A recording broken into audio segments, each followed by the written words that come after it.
Hi, I'm Joseph of the Cadre Journal, and this is going to be a slightly different video than the type we typically do, typically doing interviews, but we had a suggestion to do a presentation on the subject of NATO and apartheid in South Africa, and I thought I would do a short presentation on the subject, record a video on it, and put it out there for people who are curious about the subject. So without further ado, this is just a short introduction to the subject. I'll be reading some of the sources on the matter and then encourage people to go and do further research afterwards. So this is our presentation from the Cadre Journal on NATO's support for apartheid in South Africa.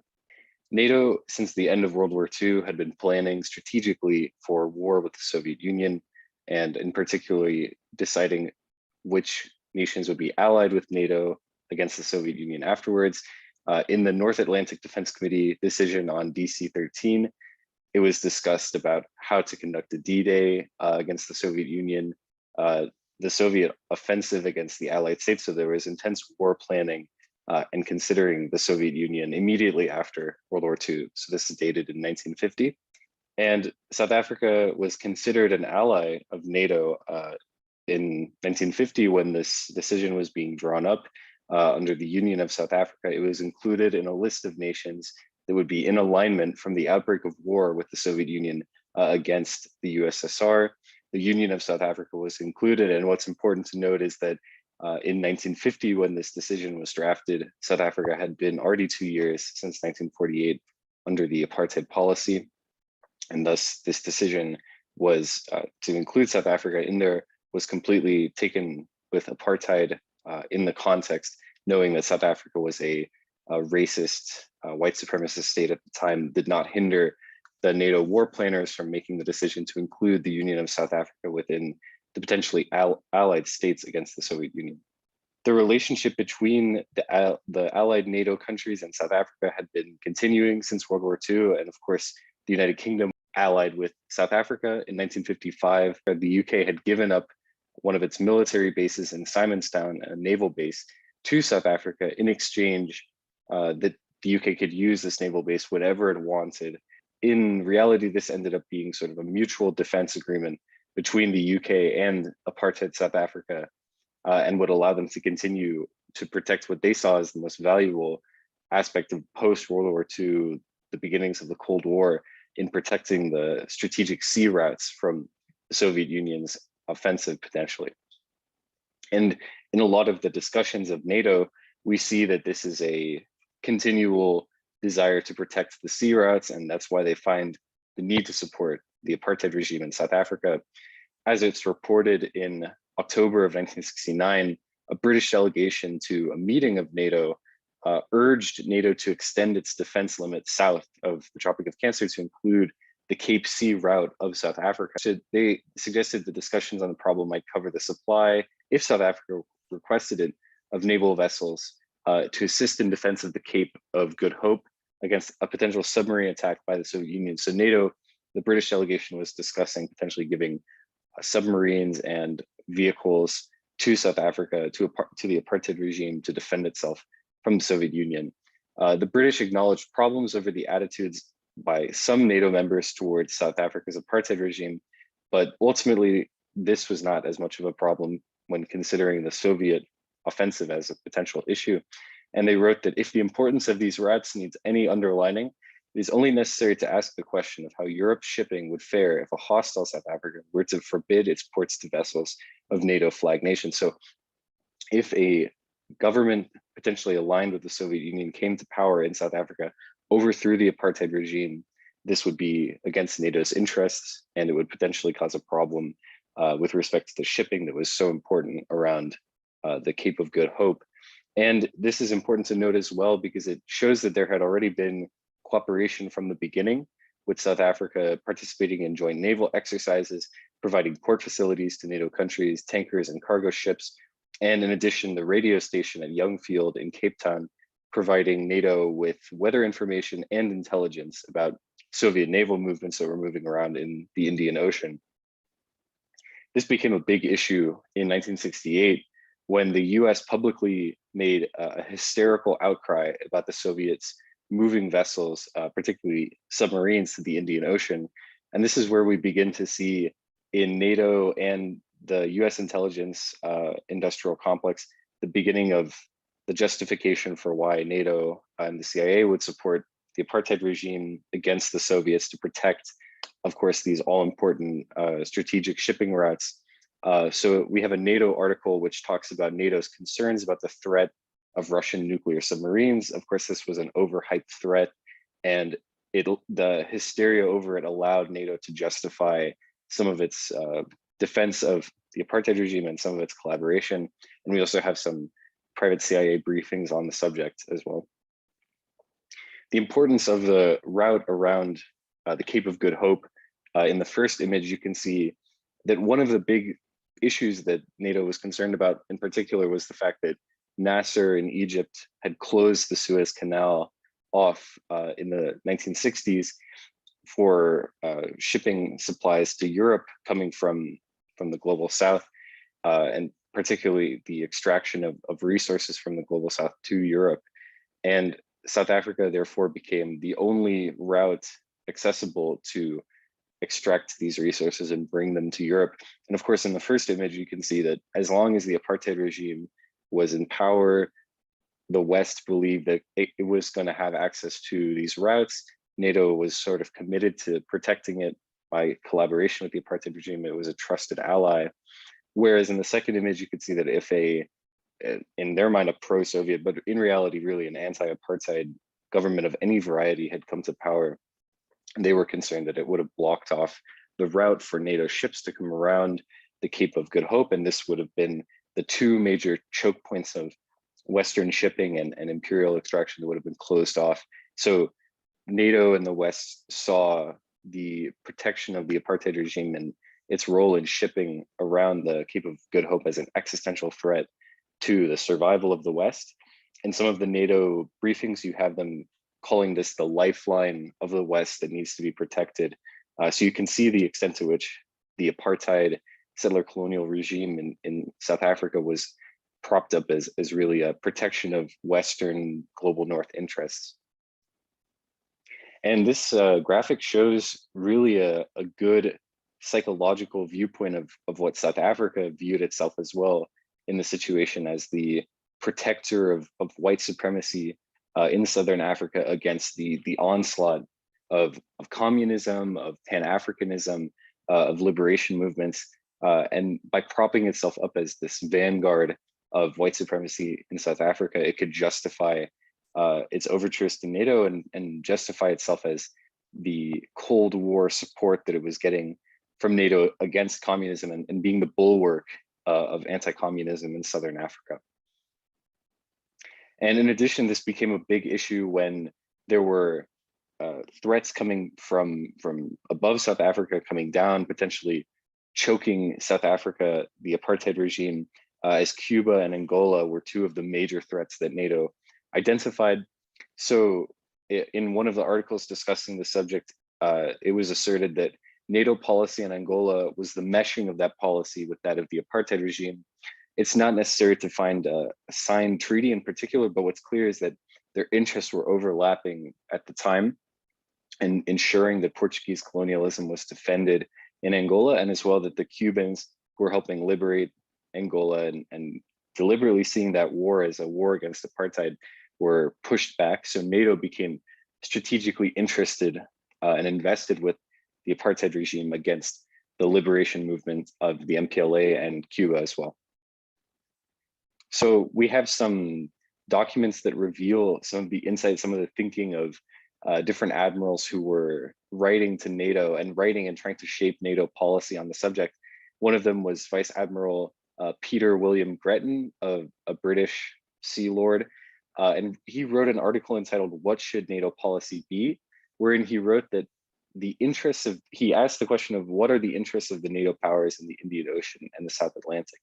The first requirement is that the region should remain politically friendly and stable, and that international trade should continue to grow. With this comes the need for the free flow of shipping.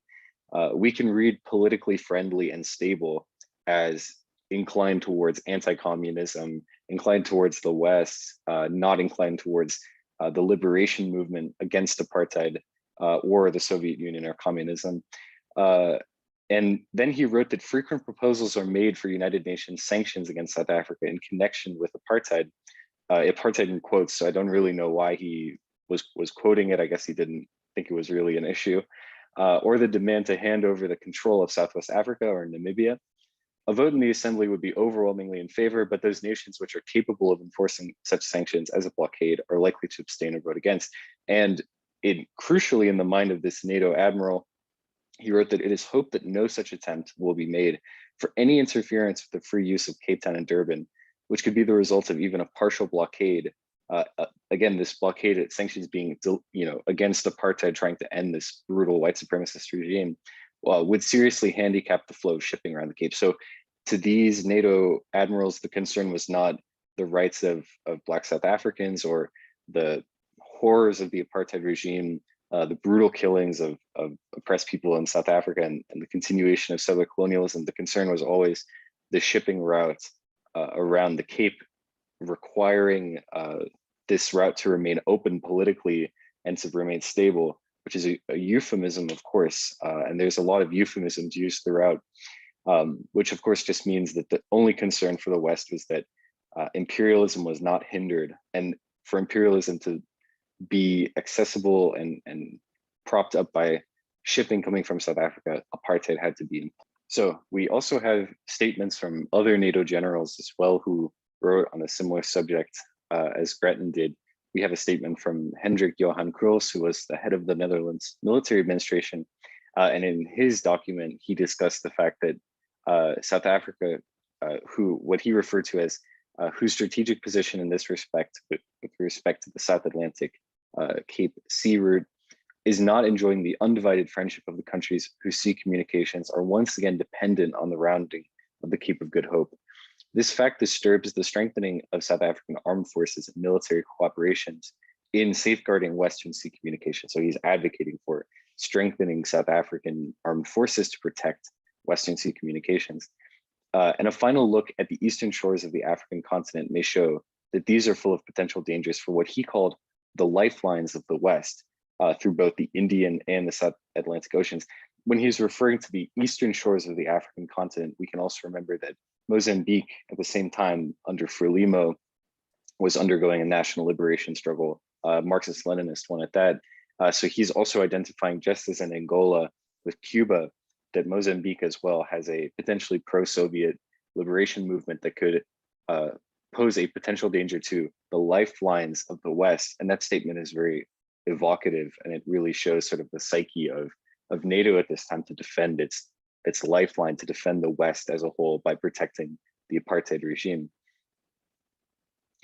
Then a lot of this information began being revealed because, of course, all of it was classified in NATO discussions by the British anti-apartheid movement. They authored many articles and even released a lot of the information to the UN Committee on South Africa on Apartheid.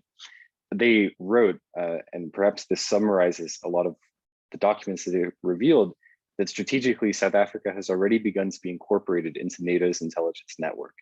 They were releasing documents in the 1970s and 1975 that alleged that several NATO members, including the US, UK, France, West Germany, Holland, and Denmark, had been engaged in the planning and development of Project Advocaat, which is the main project or operation that the intelligence operation that NATO was funding and the communications operations that NATO was doing, which was basically a naval surveillance system established by the apartheid regime at Silvermine in South Africa, which allows South Africa to keep under surveillance an area stretching from South America to Bangladesh. South Africa, under the apartheid regime, began having huge access to intelligence and communications resources, allowing it to help NATO monitor basically much of the South Atlantic and keep it under watch. This overlaps, of course, with Operation Condor in Latin America and continuing US involvement in the South and Southeast Asia, of course, with the imperialist war in Vietnam. So South Africa, the apartheid regime, was becoming very involved with the surveillance of this region, in particular the naval watch of Soviet ships that were going around. So the anti-apartheid movement in the UK received certain documents, and they wrote which taken together reveal high-level military collaboration between South Africa and several Western powers. The documents reveal that the NATO Defense Code is available to the Pretoria regime and has been utilized to code the equipment and spares of its new military communication system known as Project Advocaat. In view of the importance of this information, I'm enclosing a memorandum together with copies of the relevant documents. So essentially what this shows is that NATO was giving coding information as well to the apartheid regime to allow it to use the codes to access NATO equipment, to access NATO CRAS, NATO intelligence, NATO surveillance. So South Africa was becoming very integrated into the intelligence system of NATO. Then this is a larger reading from the UN Committee on Apartheid, which showed that the British anti-apartheid movement was releasing information on the alleged links. So one of the revelations from this information, that as it was posed to the UN Committee on Apartheid, was that the British anti-apartheid movement showed that orders for parts of the system had been placed with companies in the NATO countries using NATO forms and NATO stock codes. The British anti-apartheid movement stated that South Africa is now within the NATO Defense Code area, and its military equipment and spare parts are codified and recorded in the same way as for NATO members. And so this information, was only accessible to countries that were going to be allied with NATO. And this is a huge revelation to show that the apartheid regime was fully integrated into the NATO defense system. And it was actually being allowed to receive military equipment, in particular for surveillance and naval communications, that at the same time, the UN was attempting to do an arms embargo. Much of the world was trying to sanction South Africa. And so NATO is at the same time allowing access to spare parts, military equipment, which are being purchased and acquired with NATO defense codes placed in orders of companies. In addition, this Project Advocaat, which allowed the apartheid regime to get access to the NATO information, was a sophisticated computer-operated military communications project at Silvermine with branch stations at Walvis Bay and Durban, and it enabled South Africa to build the project, which when completed will be able to monitor all marine and air communications from the South Pole to North Africa, from South America to Bangladesh. NATO military equipment and the secret NATO coding system were used to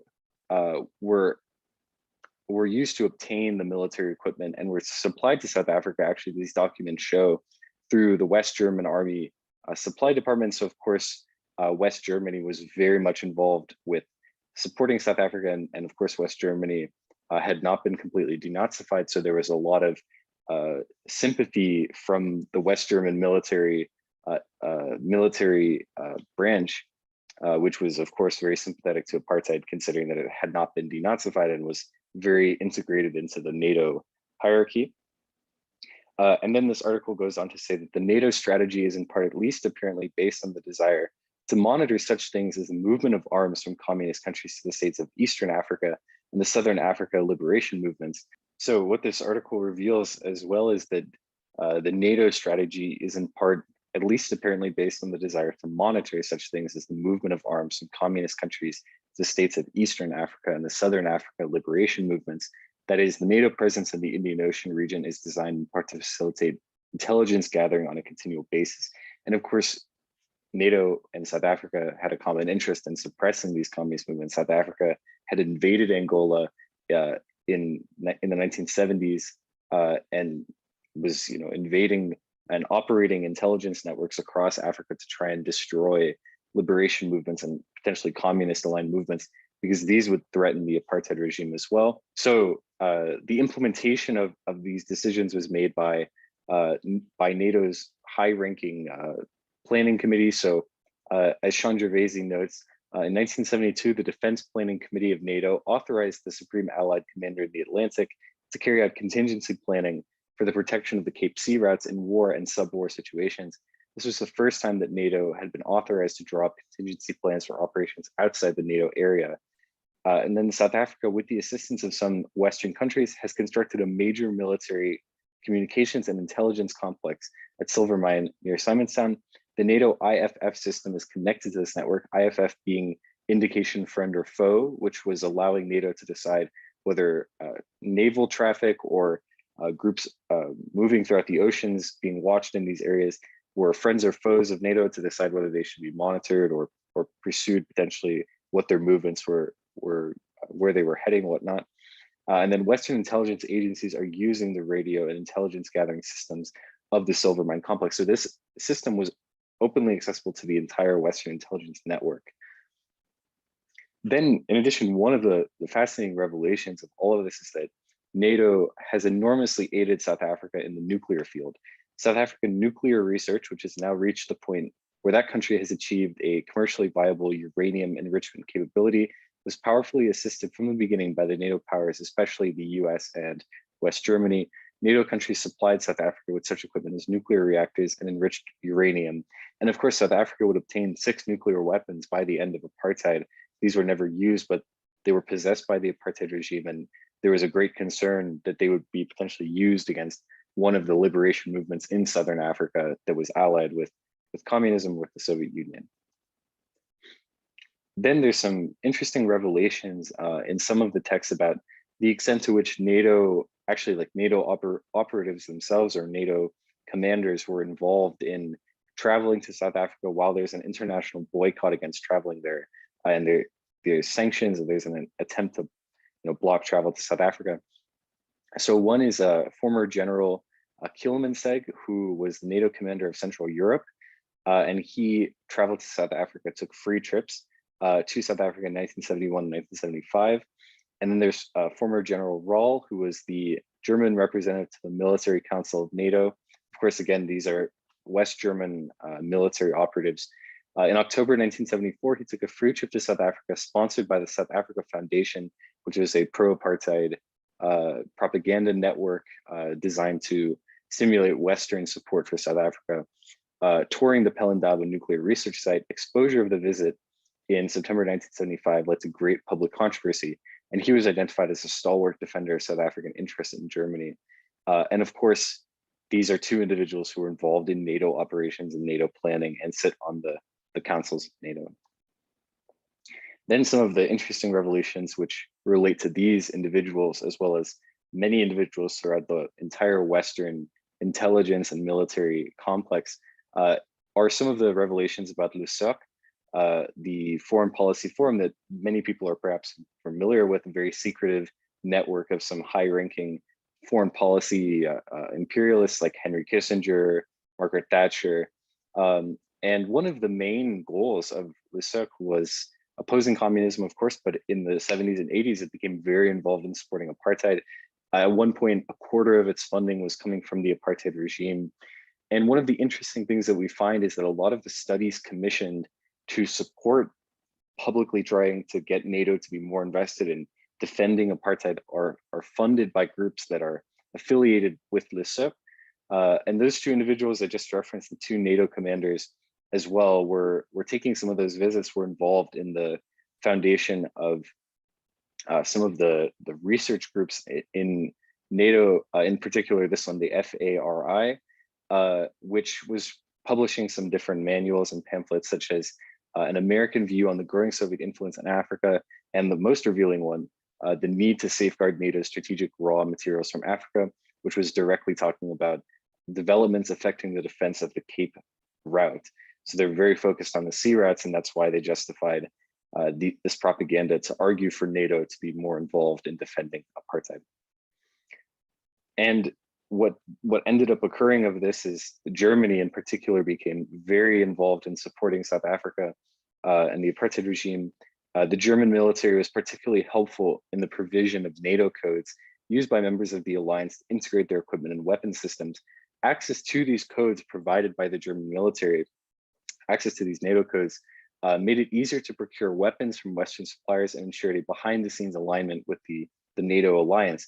So at the same time that there is, of course, this arms embargo trying to encircle the apartheid regime, and the UN is attempting to implement this, and many activist groups as well, Germany in particular is giving access to the apartheid regime to the NATO codes, which are helping to procure weapons for the apartheid regime. But just to conclude, I would say thank you to Prester John on YouTube, who recommended we discuss, but hopefully this will stimulate some more public awareness about in particular within communist circles, about the extent to which NATO was involved in supporting the apartheid regime. And I'm actually here in South Africa right now, so I thought it would be appropriate to focus on the subject. I recommend 3 texts that I used as sources for a lot of this information. The first is Apartheid, Guns and Money by Henny van Vuuren, then Rogue Agents by David Teach, and then the last is a document from the South African Institute of International Affairs entitled NATO in South Africa, which has some of the writings that I referenced throughout and a lot of the discussions. And then there's one source as well, looking up the information from the British anti-apartheid movement and the submissions that it made to the UN Committee on Apartheid. And thank you so much for watching.